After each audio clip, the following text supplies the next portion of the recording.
itu hubungannya sangat erat antara Pasai dengan Malaka. Makanya ada pertanyaan, kapan Aceh itu dijadikan Melayu? Sebenarnya pertanyaannya, bagaimana kontribusi Aceh terhadap Melayu? Karena yang menyebabkan Melayu identik dengan Islam itu Aceh. Sehingga ada buku dia, itu Aceh Contribution to Standard of Malinese. Kontribusi Aceh dalam pengembangan dunia Melayu.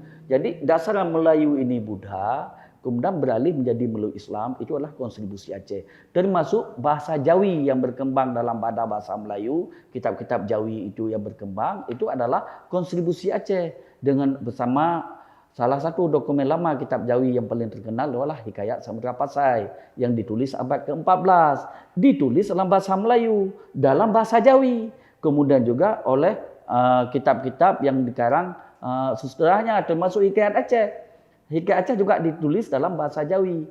Kapan